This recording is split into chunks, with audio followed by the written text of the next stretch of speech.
Mm-hmm. And that looks like meaningless gibberish.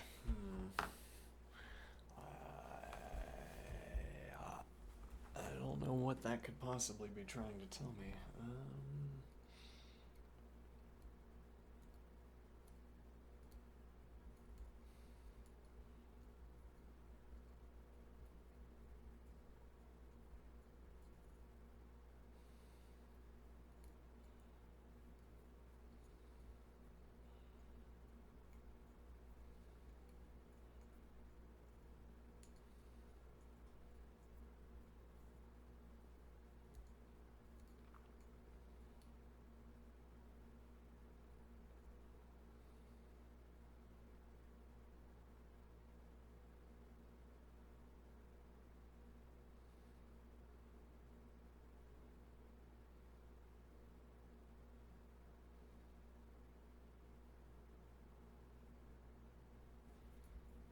Hmm.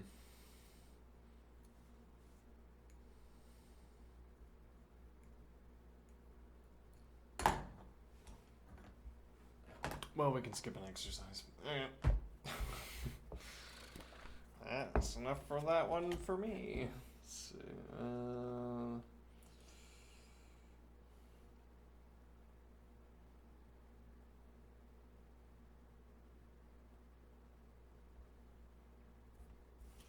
hmm.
This expression is incomplete.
Thing is, I don't think that giving myself an object example would make this calculation much easier.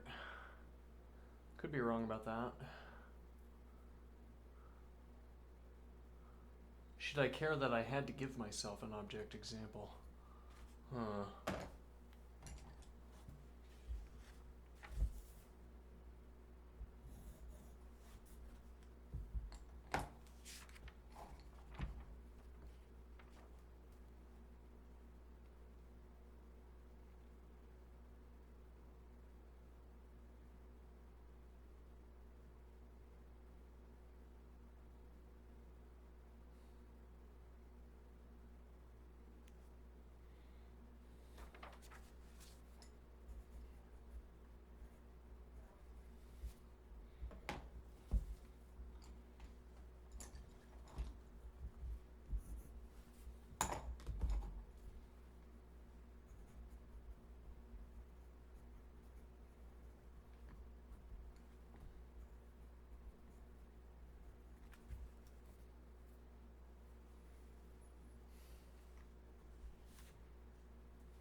This could have been binary ternary. Yeah, well, whatever.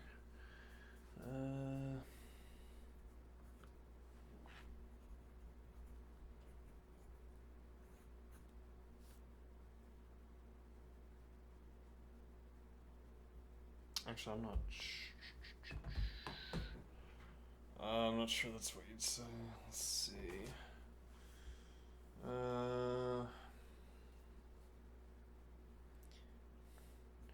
X is an element of the big intersection of B if and only if.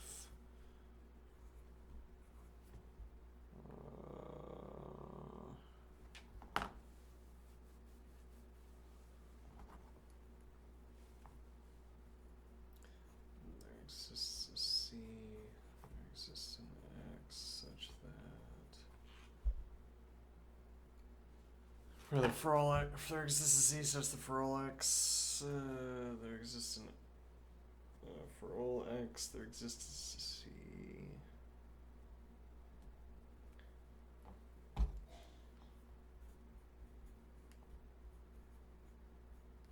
such that C is an element of B and X is an element of C. Okay.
rather, we could say this is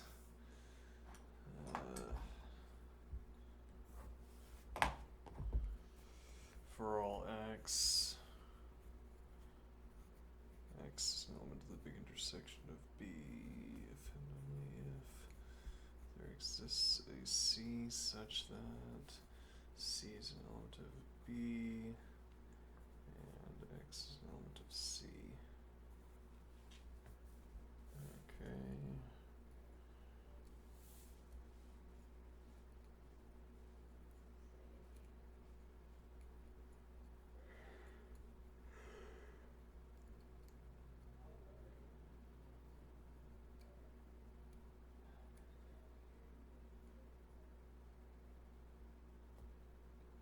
Yes, so we'd say 2 is an element of C1, 2 is not an element of C2, 3 is an element of C1, 3 is not an element of C2, 4 is an element of C2, and 4 is not an element of C1, 5 is an element of C2, and not 5 is an element of C1. Okay.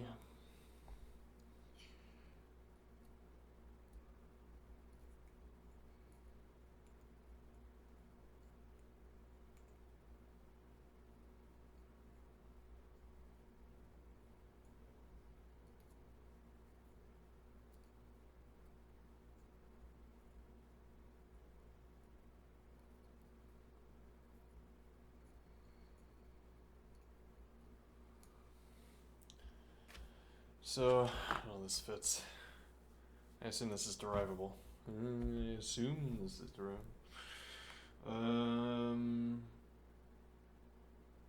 Okay, then what do we get? Well, then, semicolon A by the big intersection of B is equal to the empty set.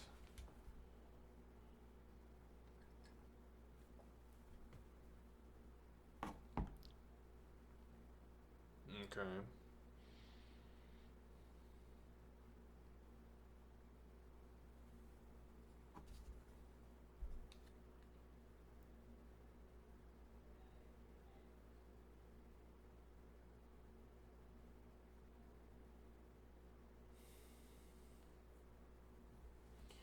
And now I say, well, okay, now so I say the big intersection such that C is an element of B of A by C. Alright.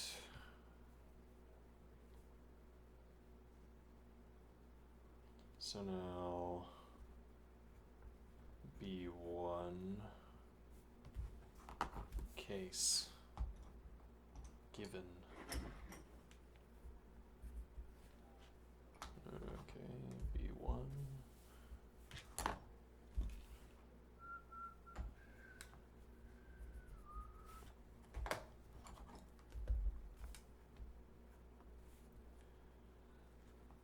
A by C1 is equal to the set containing as elements the ordered pairs 1, 2, and 1, 3.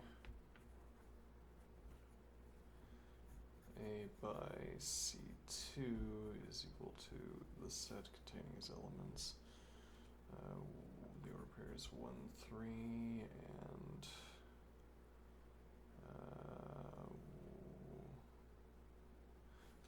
1, 2,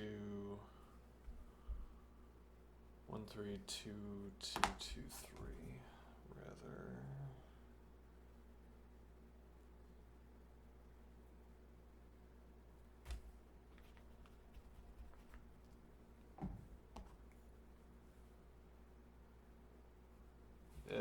No. That 3 was lovely. It's lovely calligraphy, and I erased it, and then I tried to fix it, and then, alright,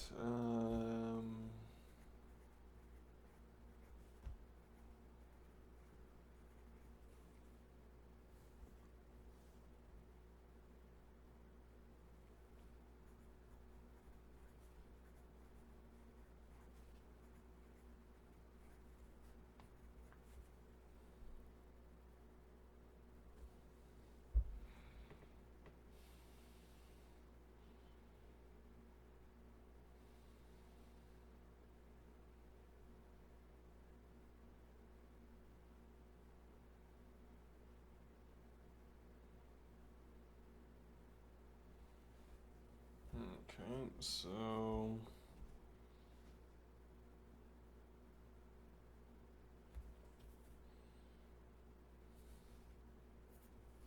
the big intersection of A by C1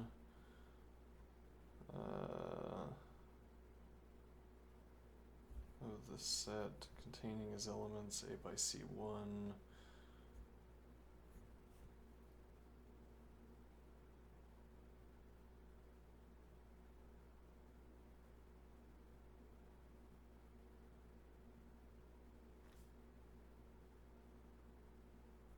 that's not the way to phrase this.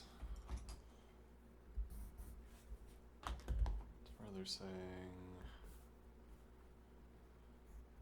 A by C1 intersection A by C2 is equal to the set containing its elements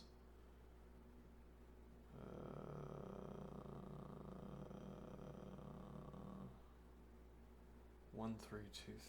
The order pair is 1, 3, 2, 3.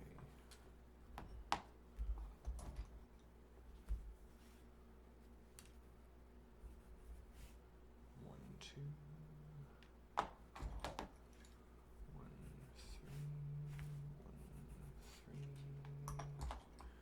2, 2, 2, 3,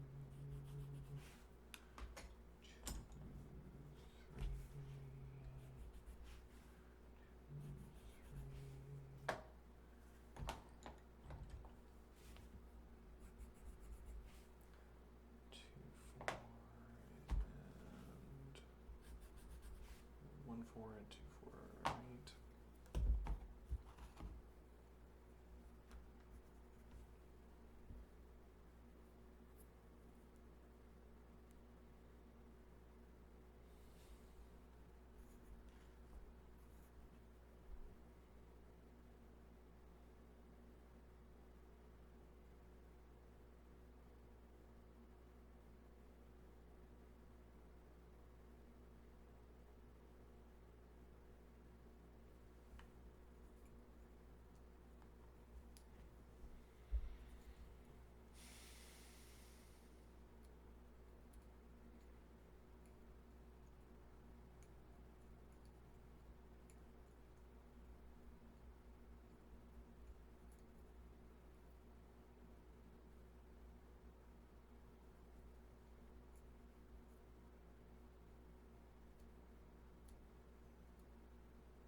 Yeah, and it's strange that doesn't really intimate to me any routing.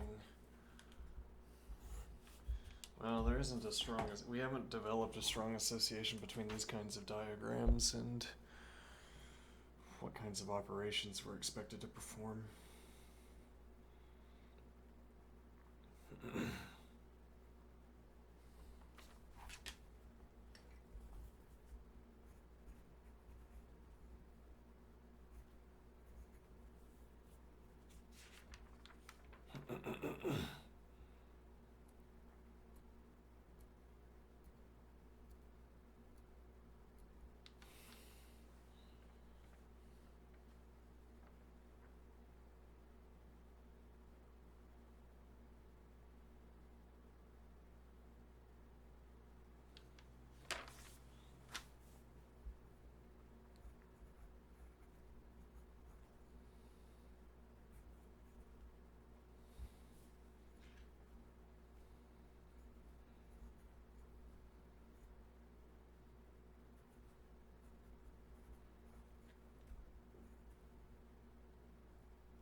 Mm-hmm. That's interesting.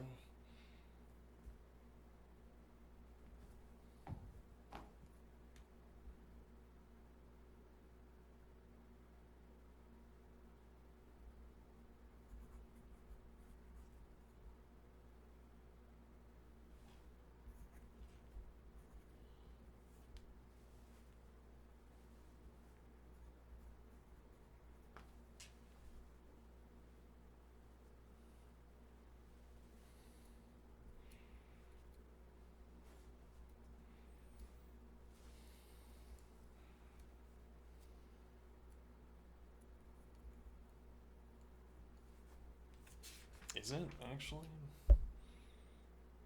I don't know. I don't know anymore. Hmm.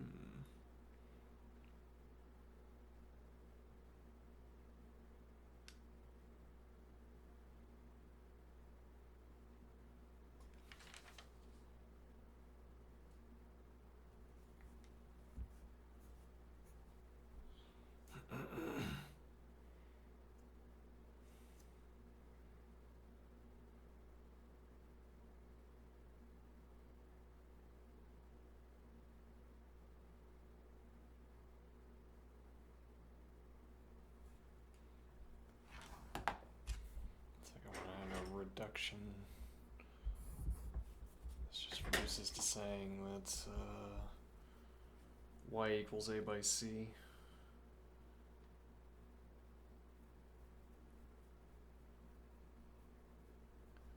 Hmm.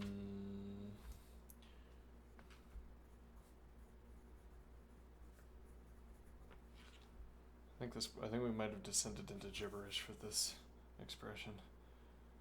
Uh,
yeah, I feel like this is gibberish. Alright. I will take a break. And when I come back, who knows? I don't have chat up. Never mind. Okay. Let's see. There you go.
Okay, chat.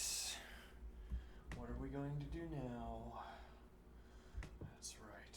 We are going to exercise. We are going to practice being fit. Keeping the practice. It must not fade. Transform. Done. Alright.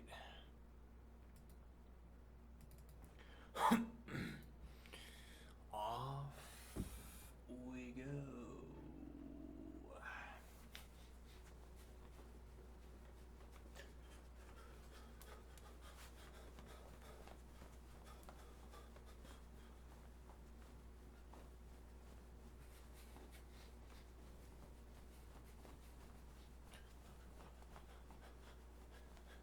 Actually, we haven't really done this today.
took a nap, and I guess I drifted off.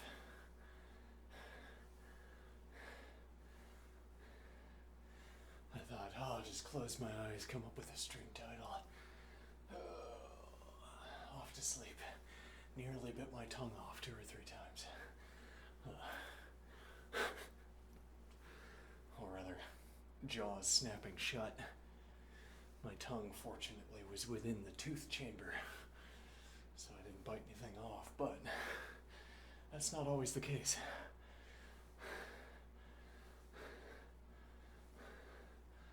Anyway.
So, that's enough axiomatic set theory for the day, I think.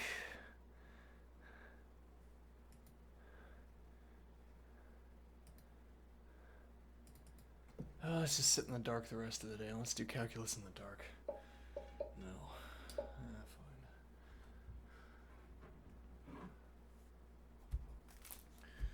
Fine.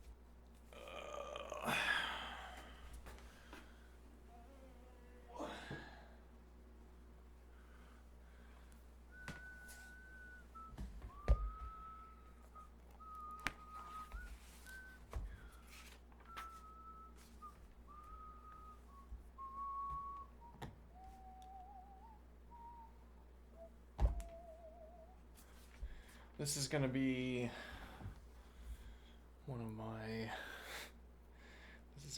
of my signatures, one of my signature observations. And this value naturally falls into the gibberish set, the set of the gibberish.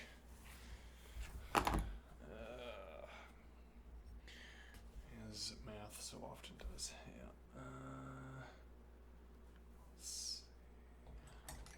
Yeah. If your math is so often falling into gibberish, perhaps your math is ill-founded.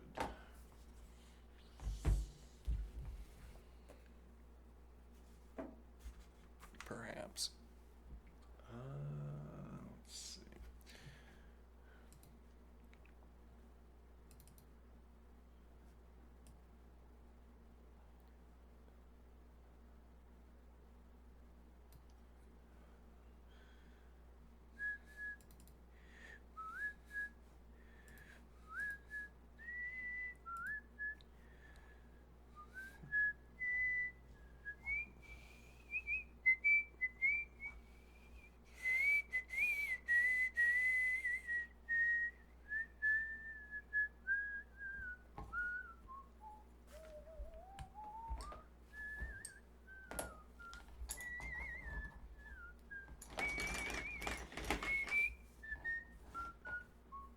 All right, 299. The number of bacteria in a culture after T days can be modeled by the function n of t equals 1300 times 2 to the t divided by 4. Find the number of bacteria present after 15 days. Okay, 299. N of t is equal to 1300 times 2 to the t divided by 4.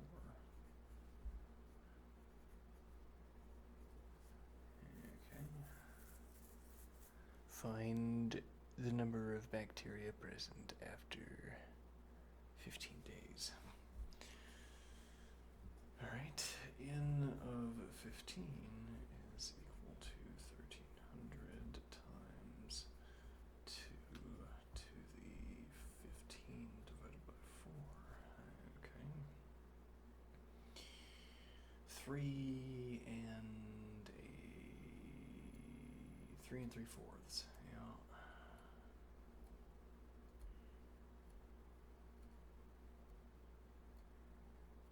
Which doesn't work out nicely. Well, so it'd be, let's see, this is equal to 1300 times, let me confirm this before, 2 cubed times 2 to the 3/4. Okay, which is equal to 2, 4, 8, the 4th root of 8. I have no idea what the 4th root of 8 is. No, indeed. 1300 times 8 times 8 to the 1/4.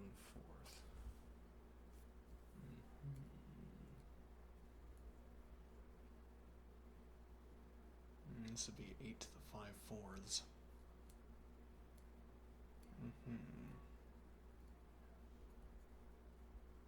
Let me get a calculator out and make sure I'm not doing my calculations outright incorrectly. Could be. Could be. Let's see. Alright, so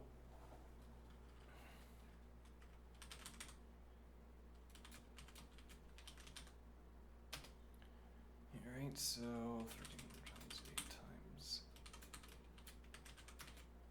That is correct.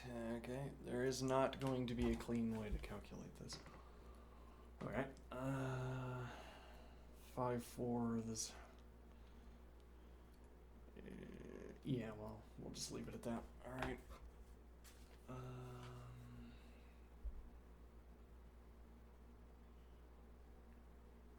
8 to the 5/4. Just leave it at that. Alright. Let's see.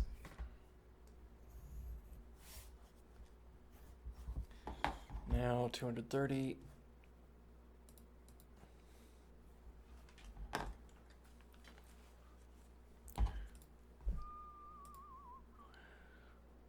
What? 300 rather. The demand D in millions of barrels for oil in an oil-rich country is given by the function 0, because they had so much money that they could invest in renewable resources. They put all of their sovereign wealth fund towards the making free of electricity, making cheap of electricity. Just endless fields of solar panels and wind turbines, and now they just don't have any demand for oil. It's called export substitution, or something like this. No, the demand D in millions of barrels for oil in an oil-rich country is given by the function D of P is equal to 150 times 2.7 to the negative 0.25p. Okay. Where P is the price in dollars of a barrel of oil. All right. Find the amount of oil demanded to the nearest million barrels when the price is between $15 and $20. Interesting. So if I start out with $15 per barrel? Oh. I imagine they're going to just be using it as paint at that point. No, I mean, you'd already use oil as paint, I suppose, if it was usable as paint, because it's already cheaper than paint. Never mind, you'd be using it as ballast. I don't know. Never mind, I don't have a good one for that. Alright, so D of 15 is equal to 150 times 2.7 to the negative 0.25 times 15. Okay. Now, d of 20 is equal to 150 times 2.7 to the negative 0.25 of 20. Alright, that's not so informative. This is equal to negative 15 fourths. And this is equal to, we could do that in side note. Yeah, I did all or almost all of algebra and trigonometry with above and below for division, but pairing and side by side is growing on me. Is equal to negative 5. Okay.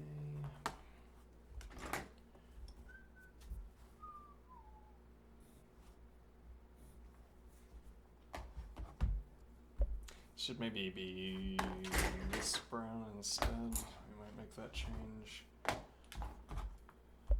Alright, so now what? Is there a good way of showing that? Let me see here.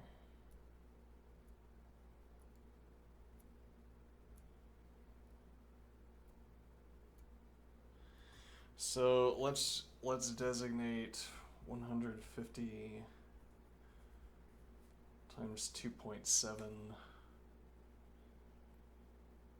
That's not what it would be, because this exponent is specifically on 2.7. So instead what we want is c times d. Yeah, okay, is equal to c times d.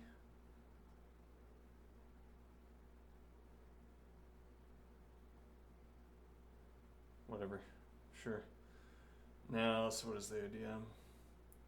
Then d of p is equal to c d raised to the phi. Phi is equal to negative 0.25 p. Alright. Now, so if I say A is equal to the set containing its elements $1 barrel of oils. People will not use it even to dump it on the ground. Why would they want to dump it on the? What would you do with oil? I don't know. They won't even make. I don't know. Never mind. All right.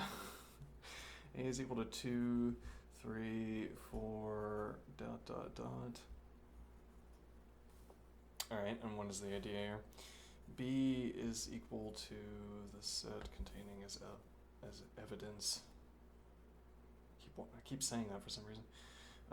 Negative 1/4 times 1, comma, negative 1/4 times 2, comma, ... Okay, and what is the point here?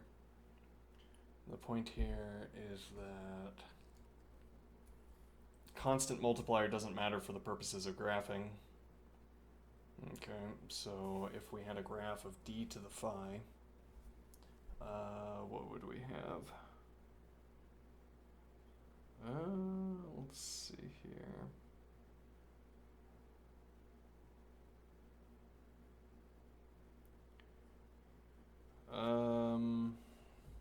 Right, so what we're wanting to show with this is that we have reason to believe, or we're justified in asserting that these values are monotonically decreasing. Okay. Is that the case? Yes. As P increases, demand is decreasing. Notably, if well, so demand never goes negative. No. So, I mean, if nothing else, we could just gesture towards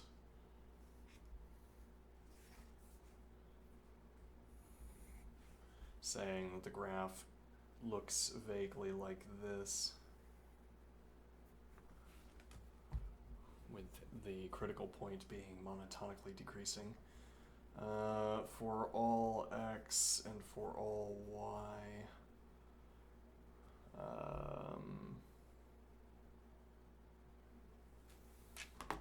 for all pairs, I guess we could just do this over here. So we're saying for all x1, y1, or is it for all x1, x2? Let me see. For all x1, x2, if x1 is greater than x2, then d of x1 is less than d of x2, a specification of monotonic decreasing.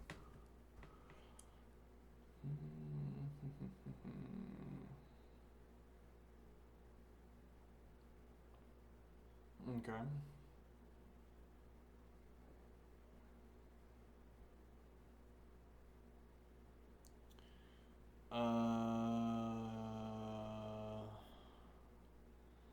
Now what is the idea? And what we want to get out of that is that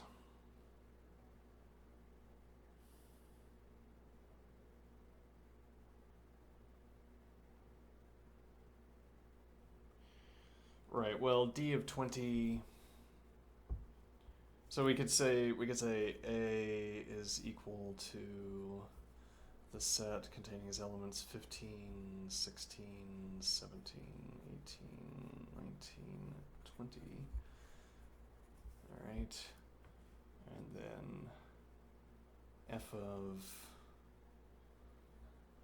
d of 15 dot dot dot d of 20 greater than,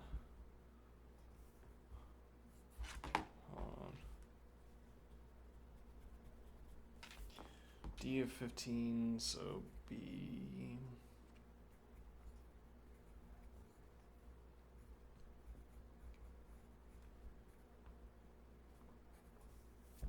okay. And I write it out like this: find the amount of oil demanded when the price is between $15 and $20. This allows me to say that the domain in question is closed on 15 and closed on 20, and the range in question is closed on some gibberish value and open on, or no, closed on, range is closed on d of 15 and closed on d of 20, which I could have written beside the domain, but whatever. And I'll leave it at that. Otherwise, there could have been an out of order element in this domain that would make this a meaningless statement, or that would do something to the meaning of the statement. I don't know. Well, it would mean that we can't use this to indicate a range interval, because this specifies a range interval, choosing d of 15 and d of 20 as the opening and closing of this interval designates an interval by dint of this monotonic decreasing property. Okay. By dint. Dint. D-I-N-T, I think. Okay, now 301.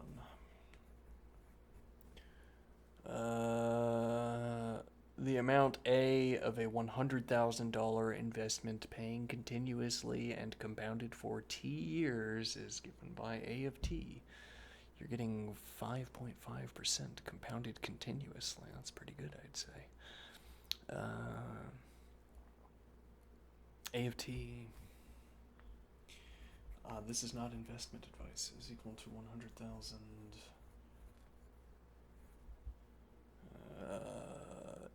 times e to the 0.055t. Find the amount A accumulated in 5 years. Okay. Well, that is once again a matter of simply E does all the work for us, though remembering that E does all the work for us here. E of 5 is equal to... Yes, well, if... oh, actually, hold on.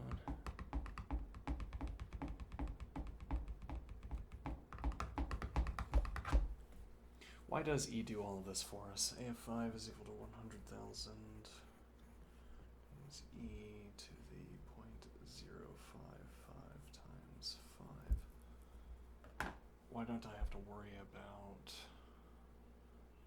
the time variable and its... Well, it's specified t years. Yeah. Well, actually, that is really the reason, isn't it? Because we've stipulated t years, okay, and then A of t is equal to this. There's no more question to be posed. Very well.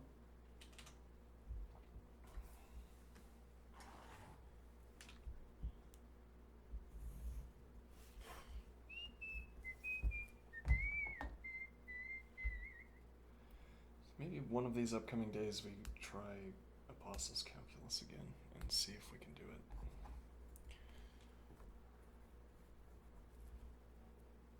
See if we can make headway. An investment is compounded monthly, quarterly, or yearly and is given by the function. Okay, A is equal to the principal times 1 plus J divided by N to the NT. Okay, where A is the value of the investment at time T, P is the initial principal that was invested, J is the annual interest rate, and N is the number of times the interest is compounded per year. Times with an S.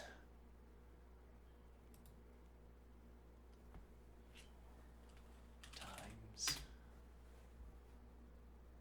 post. There's a typo.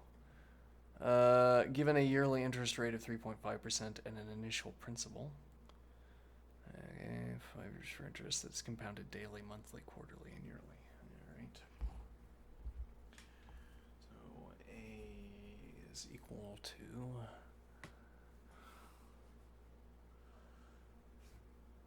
I mean, in a way, we could just rename the variables. Now that we have a practice of coding, this is a sensible operation. However,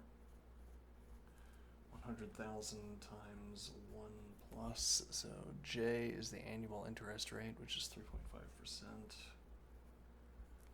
which would be 0.035 rather. 350% interest rate. It's pretty good. Compounded continuously too. Yeah, it's pretty good. 0.035 divided by, in this case, 365.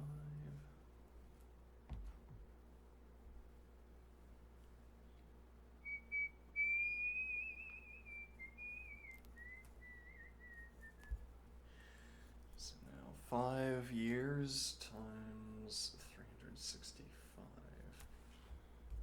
Alright, and now I would note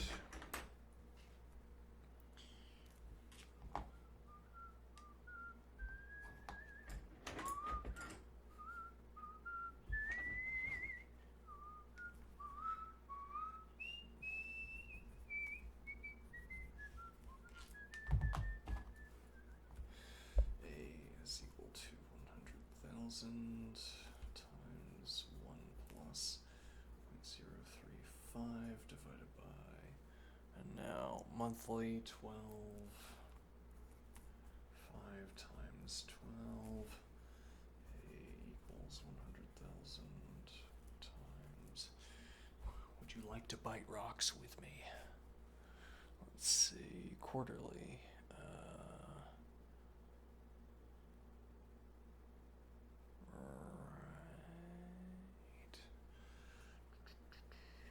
plus 0.035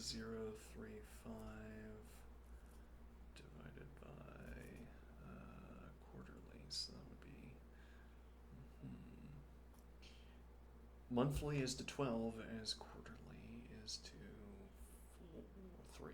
It's 3, okay. Uh-huh.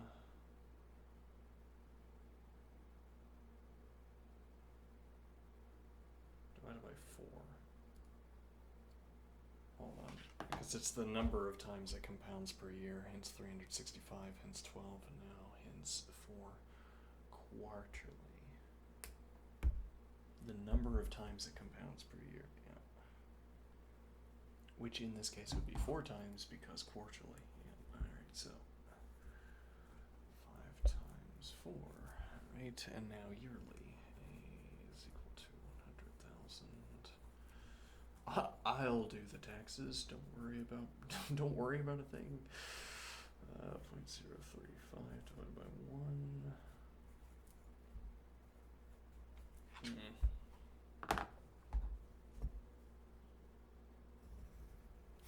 Would you like me to build you a bridge?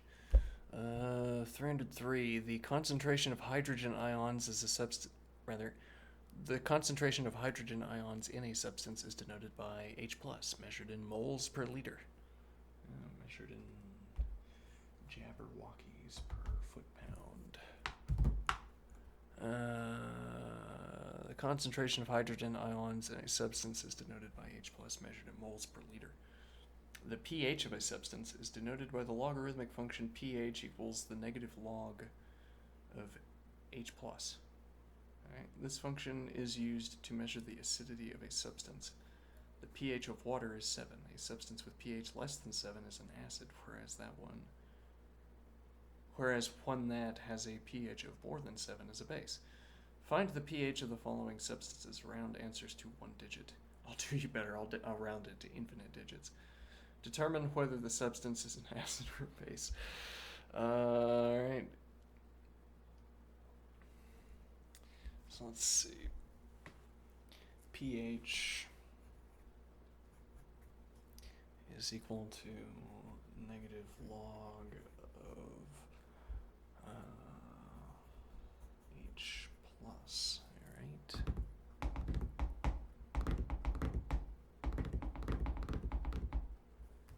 Case A. Let's see, we're going to have H+ is equal to 1.6 times 10 to the negative 8. Negative log of 1.6 times 10 to the negative 8. Let's work one of these out, shall we? Sure. So this is going to be equal to negative log of 10 to the negative 8 plus negative log of 1.6. Okay. Now that will be negative 8, so this will be 8 plus whatever this is. Well, this will be a positive value, notably. Right. It's like 1/4 or something. Actually, I mean, something we can note here is that if all we have to figure out is whether the substance is an acid or a base, we already have enough information because this is positive 8 and this is less than 1. No. Yes. Hold on. Because 10 to the something is 1.6. 10 to the 1/3. We could say, e.g., that, let's see, 10 to the 1/2 is greater than 3. Okay. Which tells me that log of 3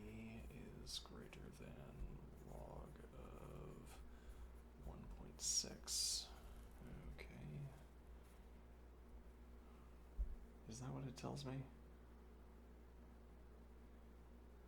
Well, I know that this is true, and so then I can say 1/2.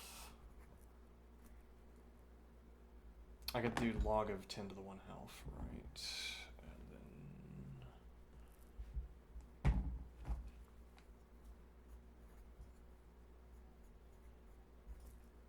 1/2 is greater than log base 10 naturally of 1.6. Alright, so what that tells me is that this kind of ordering, this kind of squeezing, inductive squeezing. Yeah, let's see. Yeah, let's call that a sketch. So we're saying negative log of 10 to the negative 8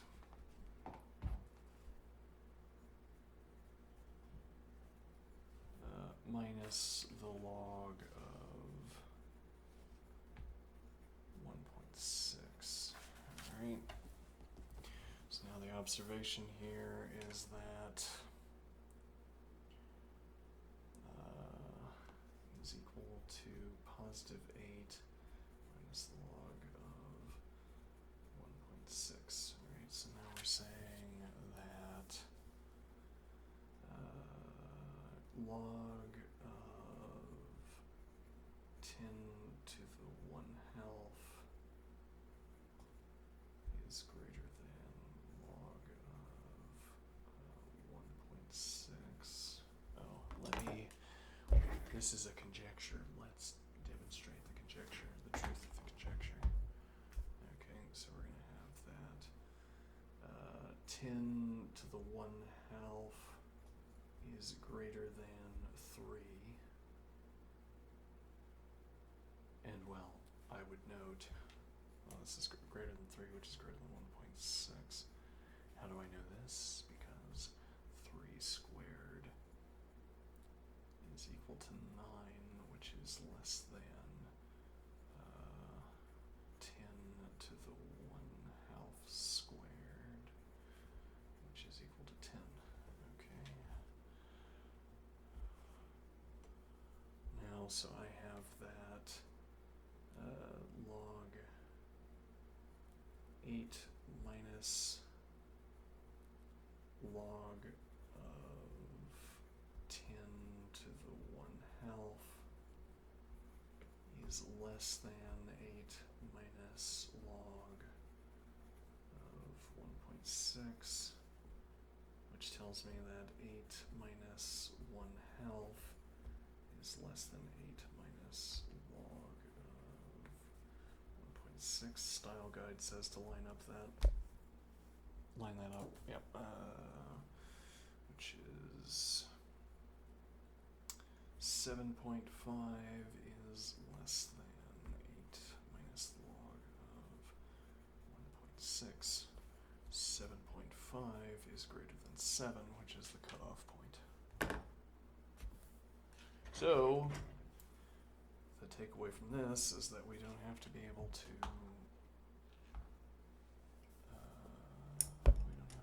calculate these gibberish values.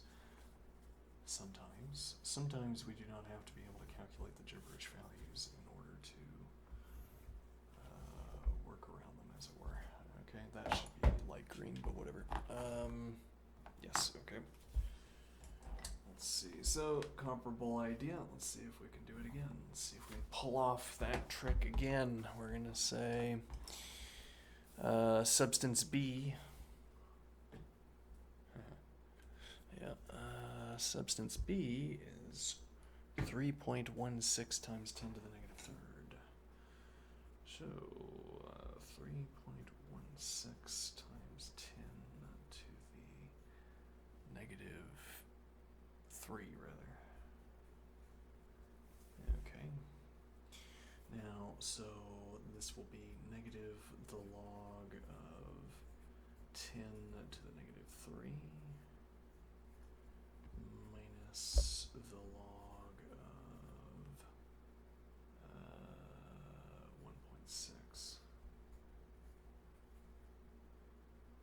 3.16. I looked here. I looked in the wrong. Yes. Which does not.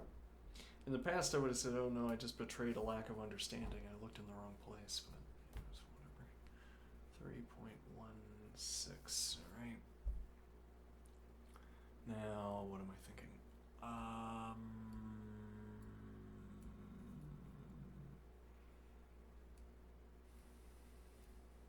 Same idea, actually. I mean, the same idea in more than one way. Root 3, rather, root 10 is...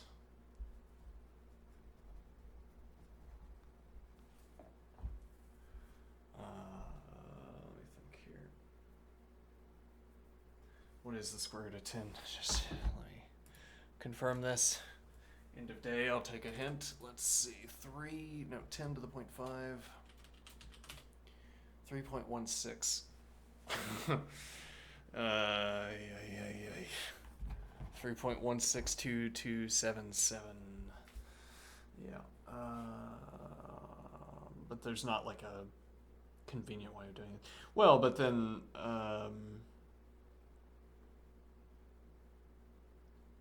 we could say, let me think. Well, let's ease our burden here a little bit. This is 3. Okay. And now, let me see. So we're subtracting. Right, well, I mean, the easy way to do this would be to say that 3.16 is approximately 1/2, so this is 3 minus 1/2. I think the better point here would be that minus phi, where phi is a positive value. Okay. Which is less than 3. Okay. So that also gives us that this is an acid, or whatever gibberish word this is. Less than 7 is an acid, yes. Okay. Which is less than 7, yes. Okay.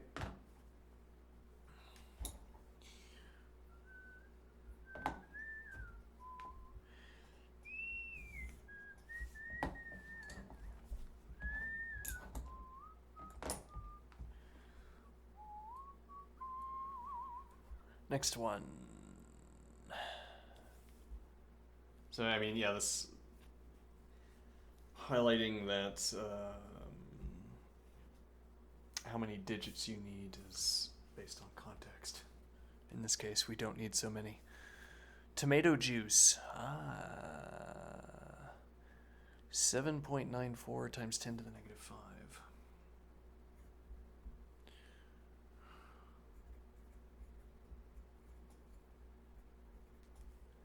Eggs, tomato juice. Are we making a non-alcoholic Bloody Mary? What are we doing here? Negative log of 10 to the negative 5 plus minus.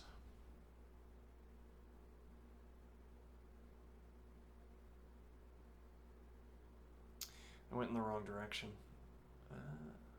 Yeah. Whoops. Let's start over. Okay, so we're gonna have, let me see. No, I didn't.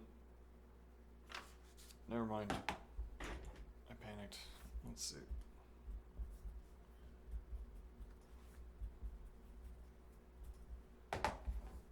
Right, because the original expression is negative the log of.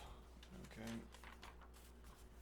Now we should perhaps have done negative the log up here to keep our values straight, and now 7.94 times 10 to the negative 5. Negative log of 10 to the negative 5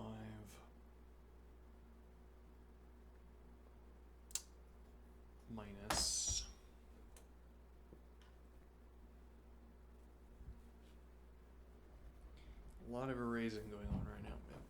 Let's see. Minus log of 7.94. Alright. Now this is equal to 5 minus the log of 7.94. The log of 7.94 is less than the log of 10. Note.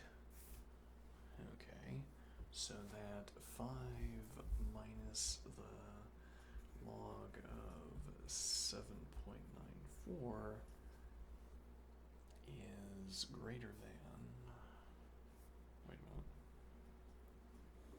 let me see, yeah, that would be greater than, which is not actually helpful to us.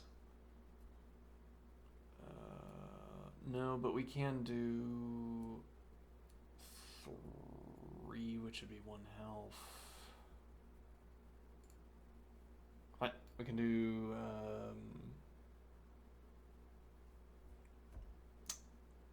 log of 10 to the 1/2 and situate this between two values, which is perhaps the idea that this is intended to get across the who knows about intention and ideas. Okay, let's see here.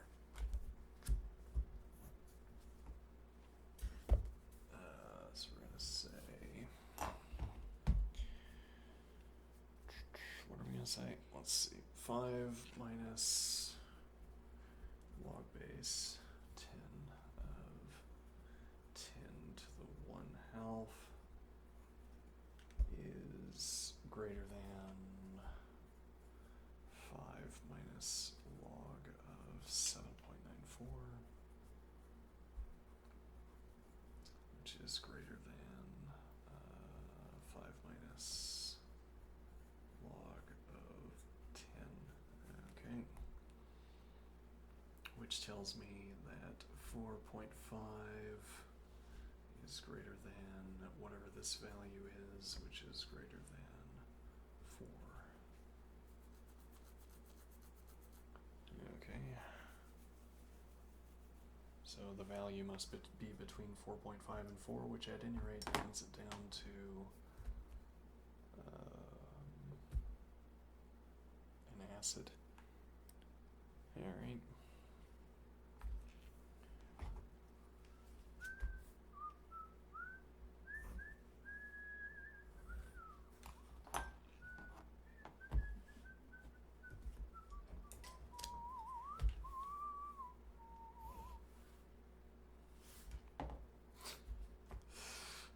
This is sloppy notebook keeping. Oh well. Alright, now, next one.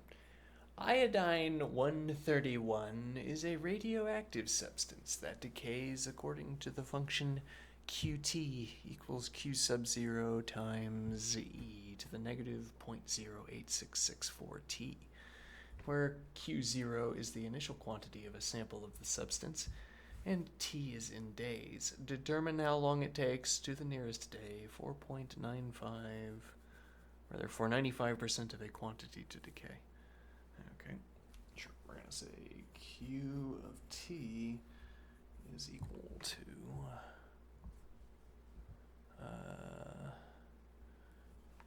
Q sub 0 times e to the negative 0.08664 t. Okay. And what does it mean when we say that 95% of it decays?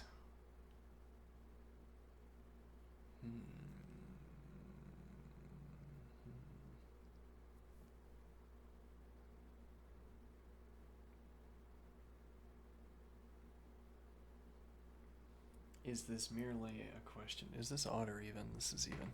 Okay, so we can't look that one up. Alright, so if I say 0.05 Q sub 0, 0.05 0.05 q times q sub 0 equals q sub 0 times e to the negative 0.08664 t. Alright, now we divide q sub 0 out of both sides. 0.05 is equal to e to the negative 0.08664 t. Makes the observation that this is sort of unitless. We don't have to care about what the quantity is, we only need to know about the value, the remaining percentage. Alright, now what do we do? Now we take the natural log of both sides, okay? The natural log of 0.05 is equal to negative 0.08664 t. T is equal to the natural log of 0.05 divided by negative 0.08664. Okay. Which is firmly in the gibberish camp. Alright. Though it is amusing to run these calculations and find neat, or find sort of intelligible values. Well, don't be tricked, they're not really intelligible. 34.57, it will take 35 days.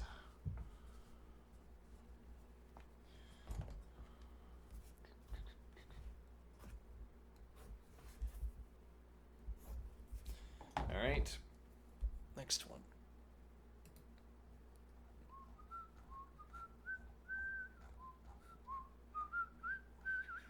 $305, according to the World Bank. At the end of 2013, t equals 0. What was so important about 2013 that made it year 0? The US population was 316 million and was increasing according to the following model. P of t equals 316 times e to the 0.0074 t, where p is measured in millions of people, and t is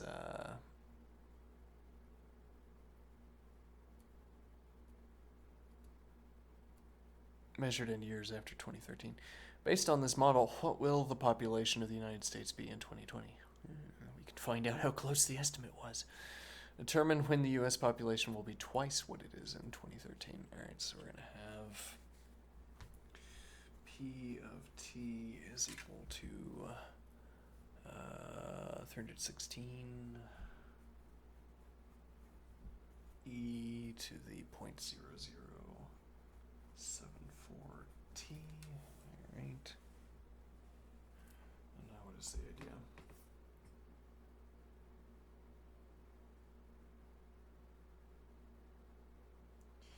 Now, so we're asking, let's see, what will the population be in 2020? So that would be +7, or would it be +6? Years after, so 14 is 1, 15, 16, 17, 18, 19, 20. Okay, looks like 7. Sure, P of 7 is equal to 316 times E, okay, fine, 0.0074 times 7. Okay, whatever that value is. Okay, and then when will the U.S. population be twice what it is in 2013? So now we're asking, let's see.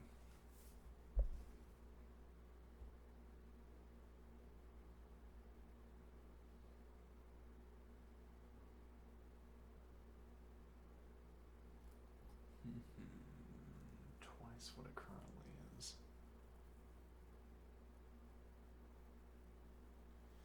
Well, so notably P of 0 is equal to 316 times E to the 0.0074 times 0, which is equal to 316 million.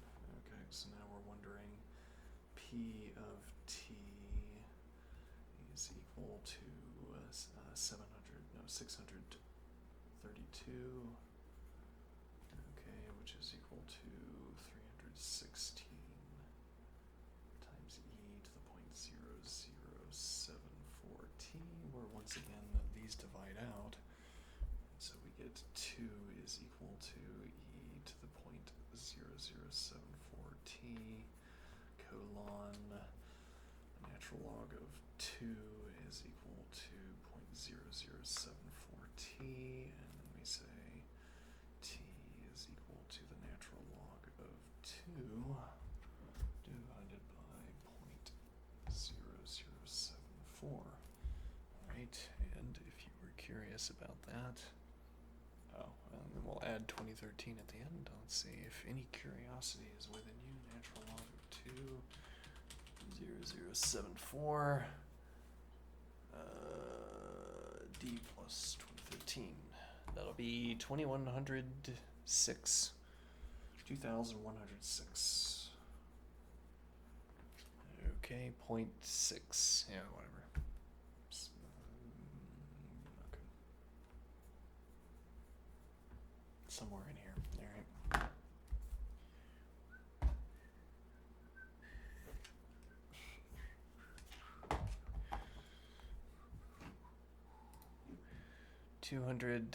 Nope, 306. The amount A accumulated after $1,000 is invested for T years at an interest rate of 4% is modeled by the function A of T equals 1,000 times 1.04 to the T.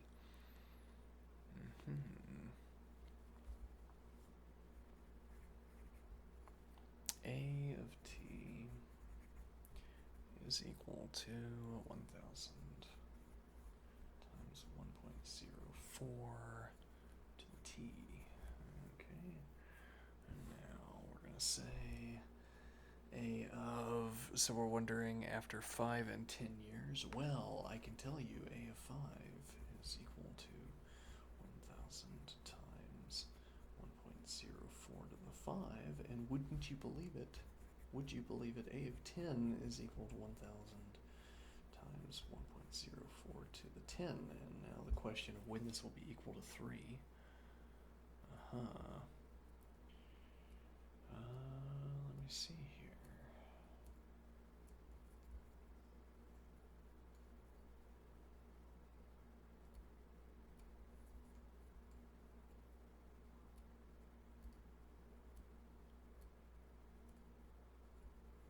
So it's the same idea. We say that we have times 0, so 1,000 times 1.04 to the 0. I think that taking this step is important because it keeps you in the mind that it generalizes this case. We could have started at a different point, for instance, than 0. But anyway, 3 times...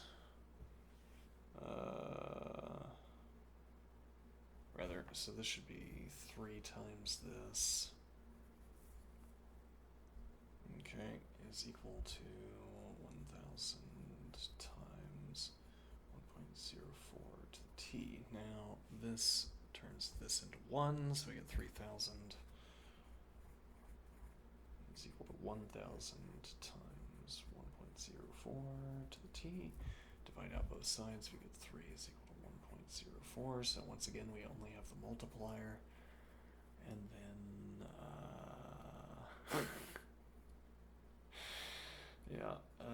let's see, T is equal to the log base 1.04 of 3.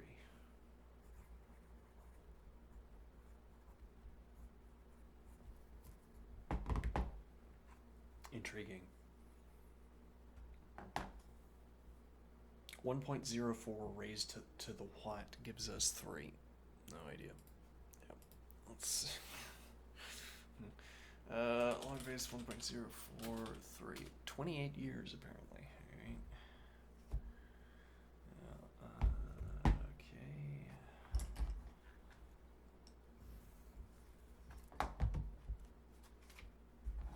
Now we have 307. We're coming up on the end of the chapter here. We have this through 309. 307, a bacterial colony grown in a lab is known to double in number in 12 years. Suppose initially there are 1,000 bacteria present.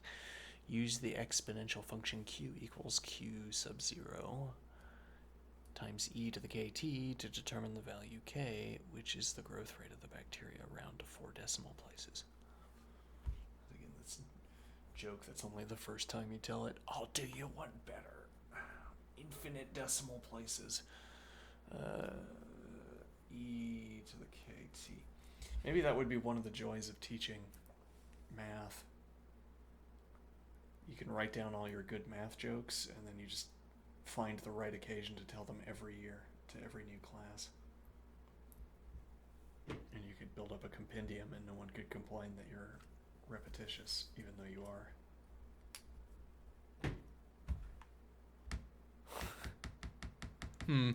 Alright, let's see. So there are initially 1,000 bacteria present. Alright, so what is this telling me?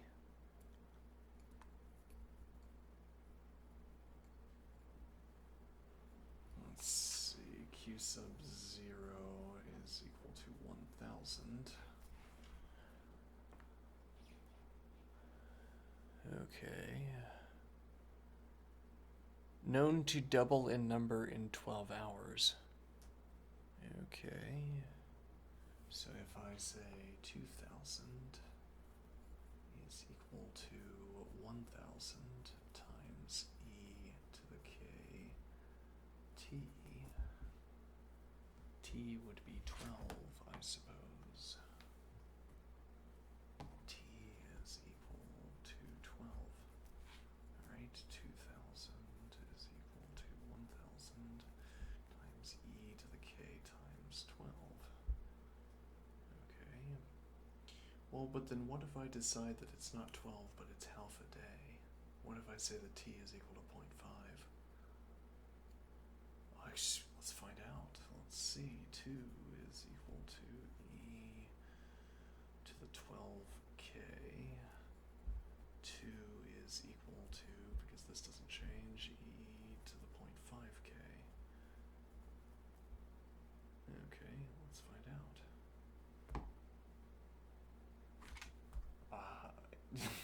Both of these values end up in the meaningless gibberish camp, but if we insist, the natural log of 2 is equal to 12k, as opposed to the natural log of 2 is equal to 1/2 k.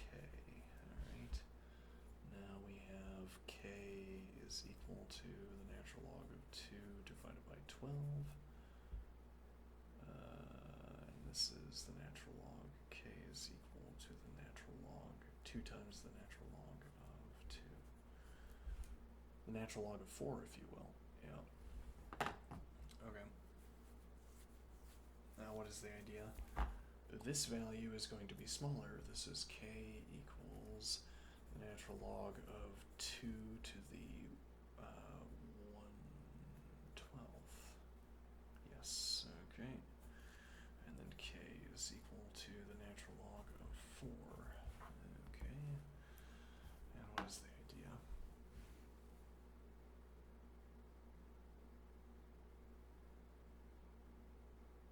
Oh, 1 divided by 12, rather.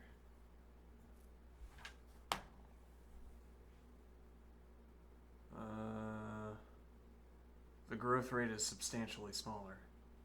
Yeah. 2 to the 1/12 instead of 2 squared. Yeah. Why doesn't that matter?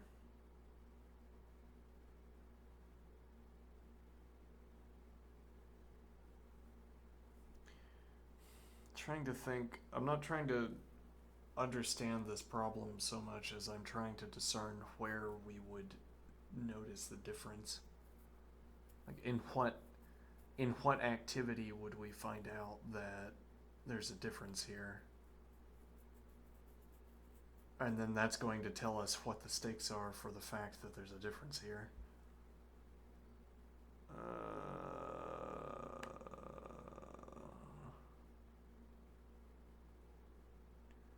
Well, so if I choose a t value, right, if I choose a t value, here we're choosing 0.5, here we're choosing 12. So in another context, we would have,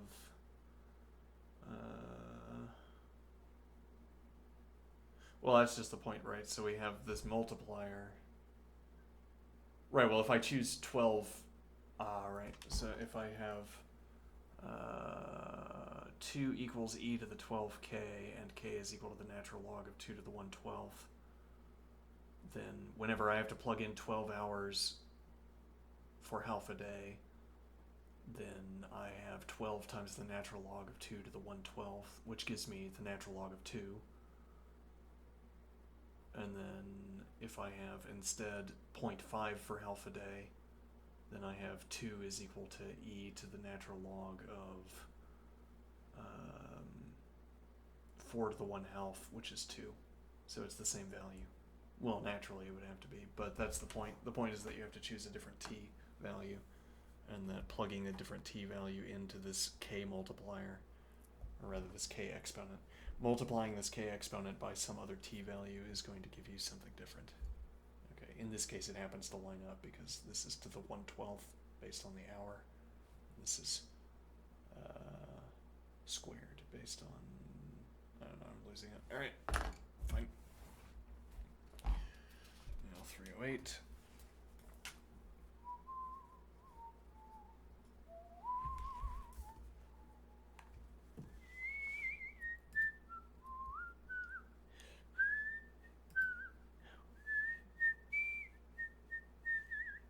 The rabbit population on a game reserve doubles every 6 months.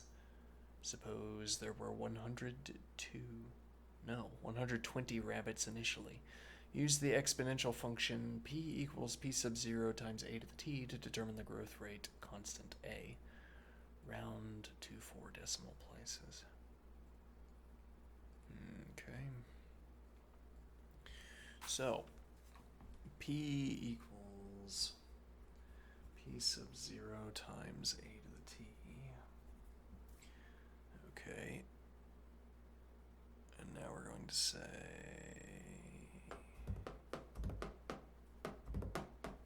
p sub 0 is equal to 120. Okay.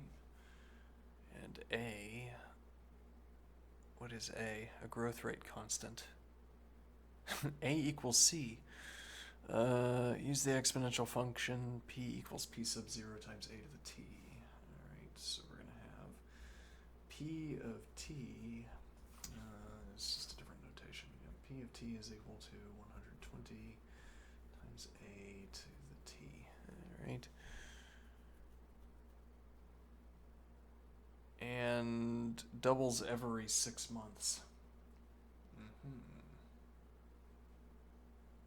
So what is the idea? Well, once again, if we're in doubt, we can say that 240 is equal to 120 times a to the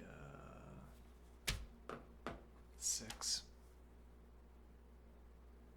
Part of the point here is that you don't have to be given the growth, you don't have to be given the month count, or you don't have to be given the time period.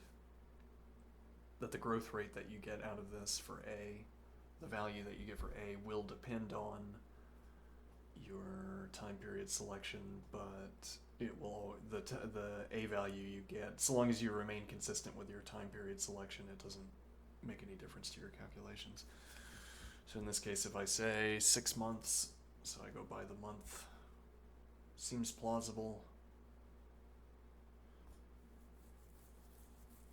And then this is the kind of thing where the typical math teacher it might not strike the typical math teacher to make an observation like this, but your choice of t is going to depend on context. Like, you're running a game reserve, then you might actually want to choose 1/2 and go by the year, because you could think about it. You could think about splitting the year up into two, and you have a season that's, I don't know, I guess spring and summer, and then you have fall and winter. E.g., As opposed to 6, where this anticipates that the critical unit is the month, but what changes month by month? For all I know, something important could change month by month, but. Alright, so Let me see. So this is going to be, once again, we're going to get 2 is equal to a to the 6th. Alright, and now we're going to say that, wait a minute. Why is this not working? Uh-oh.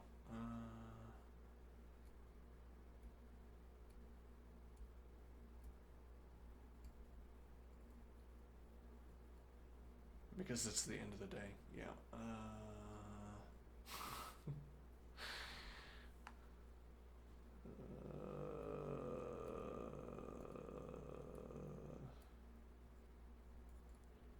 The thing is, I'm going to pick up another book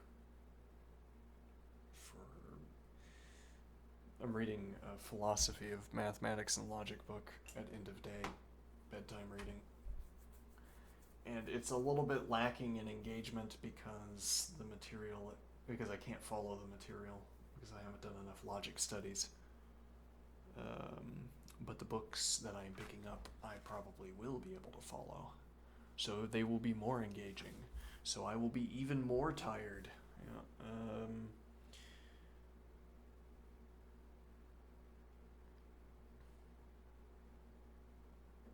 Why am I not doing log base a of 2 is equal to 6?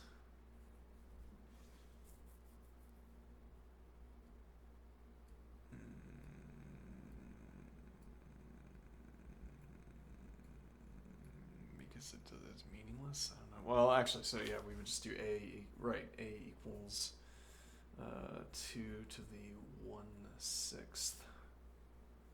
Right, okay. Let me confirm that real quick. Let's see. Do I believe it? 120 times 2 to the 1/6 raised to the 6th. Yes, raised to the 6th. Yes, I do believe it. Now that it strikes me. So we're saying P of 6 is equal to 120 times 2 to the 1/6 raised to the 6th, which is merely 120 times 2. All right. convenient. Alright, now let's go back to the problem. Use the function in part A to determine approximately how long it takes for the rabbit population to reach 3,500. Okay, 3,500 is equal to 120 times 2 to the 1/6, which is our A value, incidentally. Yep, 2 to the 1/6. Yeah, I'm out of color. My head's out of color. So we have 350 divided by 12.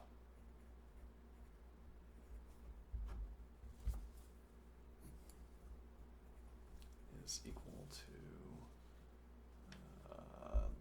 that probably divides. I'm not going to worry about it though. Is equal to 2 to the 1/6 raised to the t, and now I will say that we have log base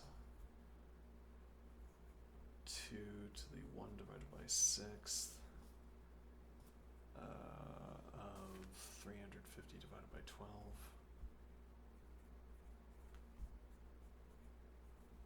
is equal to t.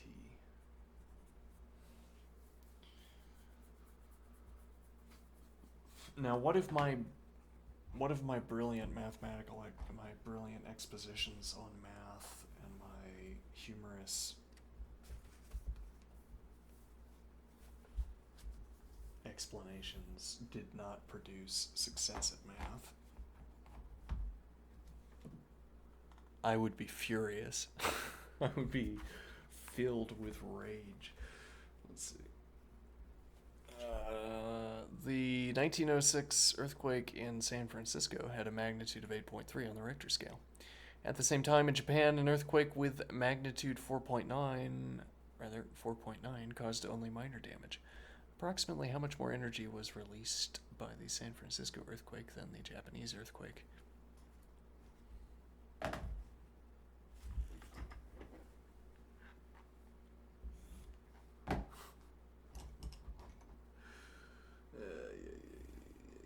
So I'm gonna memorize a formula. Alright, now what time is it? Hey, we have just enough time for me to do 10 minutes of exercise. That was end of chapter. There's still review exercises, but there aren't so many of them. We'll get to them tomorrow. Okay. Could finish, but maybe not. And then after that, it's limits.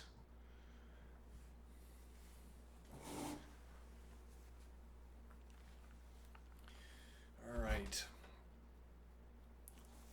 Why are we exercising now? Because I need to start doing it every hour.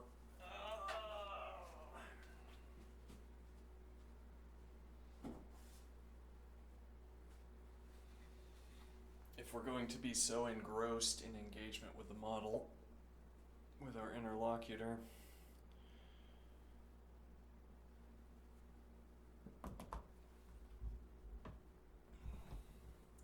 yes, well, I've grown accustomed to exercising for, not a solid 2.5 hours or whatever, but quite a bit. And now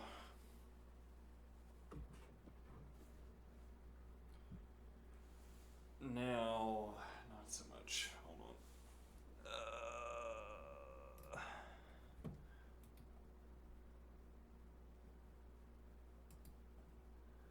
Now I have found the discussions with the model to be quite engaging, thoroughly engaging.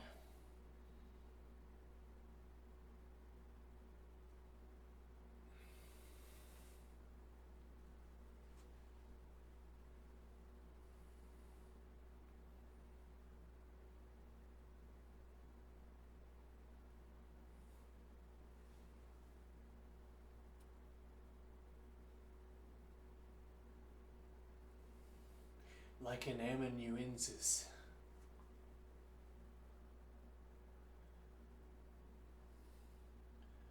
I'm not firm enough in my knowledge of what that word means to know whether I should use that word or not to describe my interactions with the interlocutor, but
These palm strikes.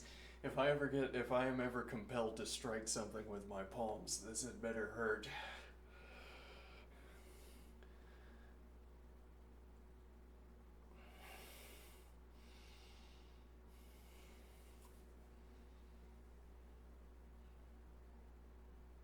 May I never be so required.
Surprising how much faster the unsafe operations are.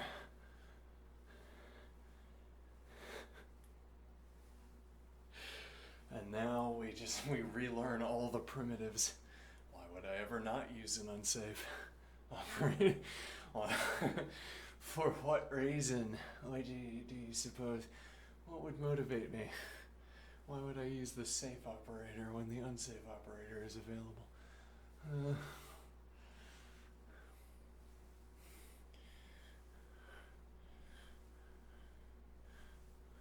I guess I should ask, what exactly happens if I use this unsafe operator incorrectly? I could experiment. Well, I don't want to, is the thing.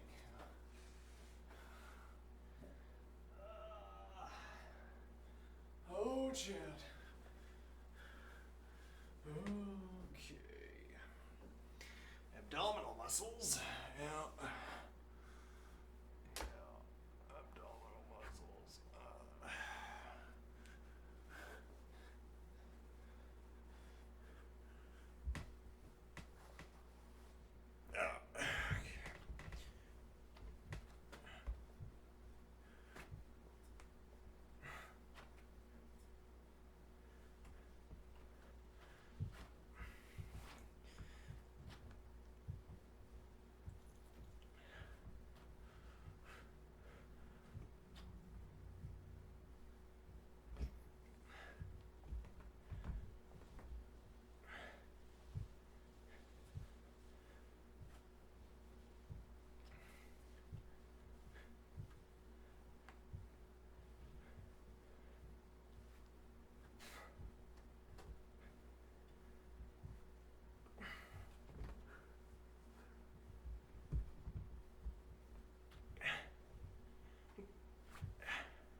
Okay. Okay. Oh, I'm done. I'm done. The day is over. Okay.